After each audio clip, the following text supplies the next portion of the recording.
Allez, il faut aller par là ou par là? Moi, je vais aller... Dans ces mondes souterrains, plus rien n'arrête ces explorateurs venus dénicher les secrets de cette grotte aux allures un peu particulières. C'est dans un camion que sont aménagés 45 mètres de chemin souterrain pour amener la spéléologie, même en plein cœur de Grenoble. C'était très bien, ça faisait un peu peur parce que c'était zone noire. Il y avait plein de tunnels, il y avait une chauve-souris aussi, on avait des indices et on devait chercher ces indices dans la grotte. Et que j'ai bien aimé, c'est les trucs ballons là. Il y avait une piscine de ballons, il a bien aimé. C'était beaucoup noir, il y avait des tunnels, il y avait aussi une corde, on pouvait grimper, il y avait aussi des chutes. Grande salle, petite salle, passage étriqué, galerie bas plafond. L'idée est de représenter un peu tous les modes de déplacement existants sous terre, mais pas de quoi effrayer ces spéléologues déjà bien aguerris.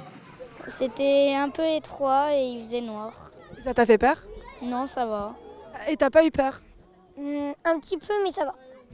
C'était sombre, ça faisait un peu peur, mais pas trop. Mais il faut pas être claustrophobe parce que sinon vous n'allez pas réussir à rentrer dans les petits tunnels. Voilà. Et vous êtes pas claustrophobe? Non. C'était top, on dirait une vraie grotte.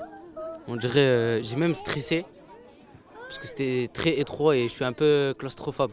Et il aura fallu 10 ans à Yanis, diplômé d'État avec plus de 20 ans d'expérience, pour creuser ses méninges et faire naître l'idée du spéléotruck, qu'il a ensuite pu mettre en forme avec l'aide de spécialistes de décors de cinéma.